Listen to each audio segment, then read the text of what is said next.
listen, brilliant fight. Brilliant fight. I mean, technically it was all over the shop, but who cares? I mean, the drama was unbelievable. Massive credit to both. Wilder looked hypnotized before, like in the ring before the fight. And after 2 rounds, he couldn't stand up. 3 rounds, like again.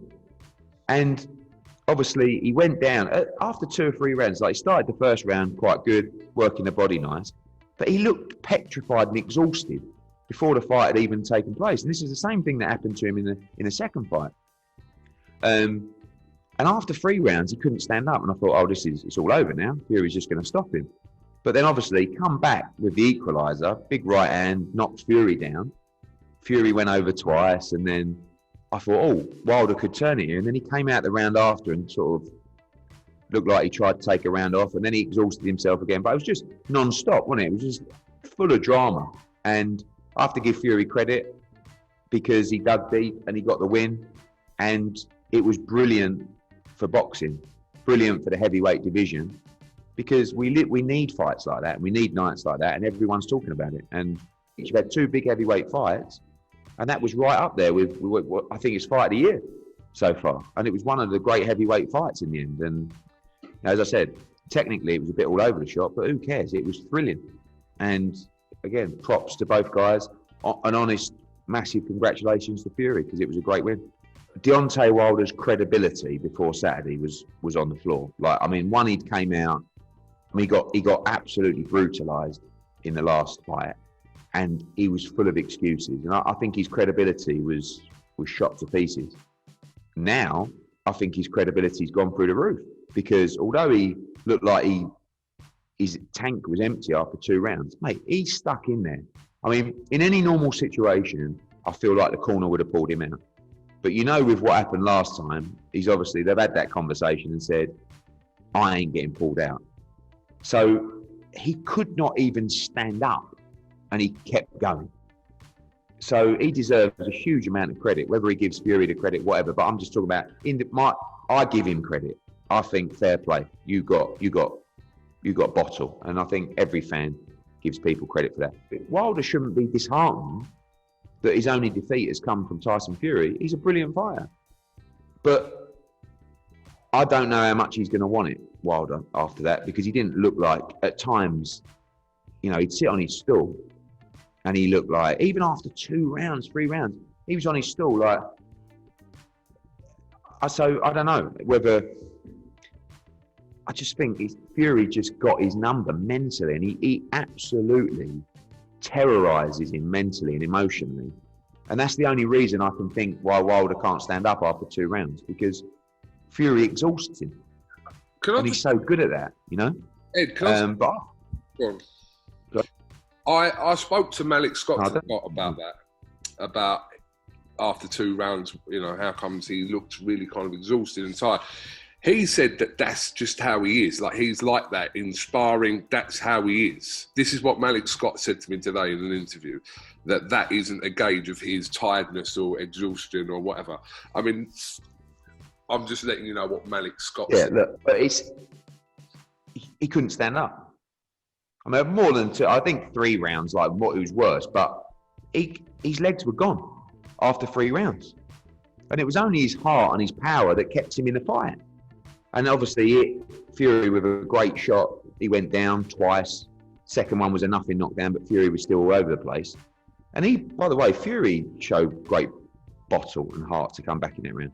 But Wilder could not stand up. He was exhausted after 3 rounds. And that's not normal. That's not normal.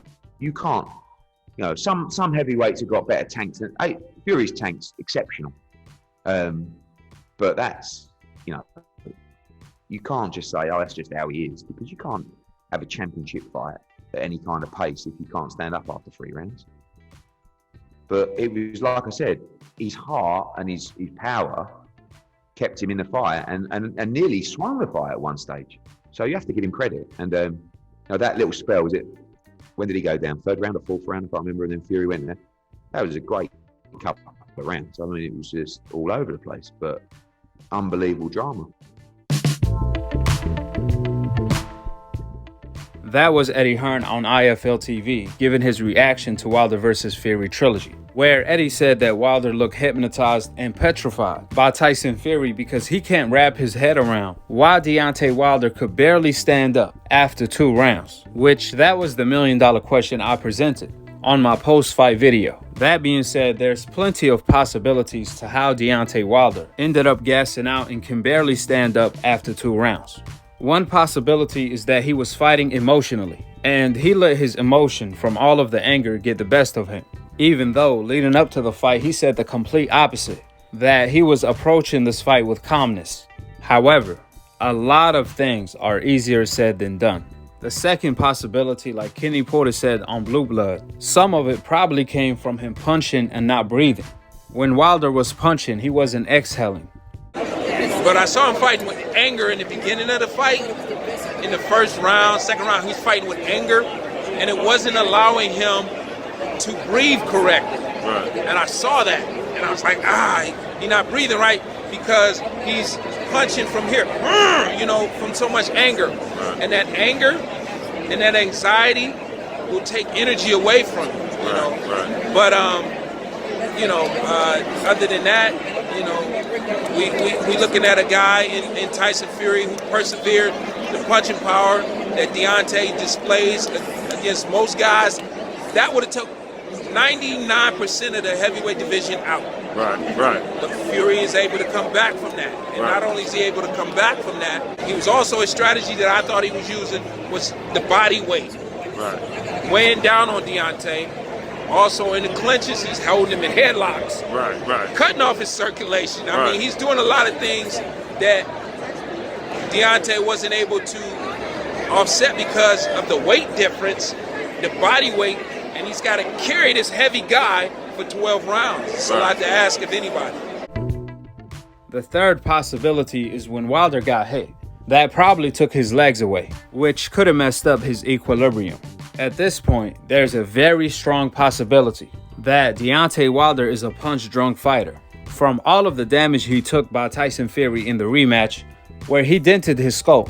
The fourth possibility is Tyson Fury putting all of his weight on Deontay Wilder. However, Deontay Wilder was well aware of that. Matter of fact, Deontay Wilder said out of his own mouth, he's been benching 350 pounds plus, so he can lay on his back and lift Tyson Fury up. Calmness is the key to the storm. I know that when I'm not calm, my mind is cloudy. So when your mind is cloudy, it allows you to make bad decisions. But when you're calm, you can weather the storm. When you're calm, you're able to see certain things and you're able to decide, make great decisions. And I'm looking to be calm this fight so I can make the great decision. I'm bench pressing over a little over 350, so whatever way he's come in, I can lay on my back and lift him. So it won't be none of that, rushing me and putting all his weight on me and different things like that. That's where Deontay Wilder miscalculated. In this game, it's not about strength, it's about technique.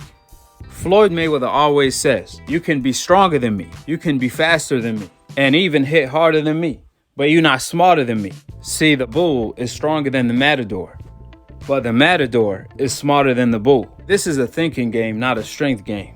Wilder should have focused more on cardio and endurance.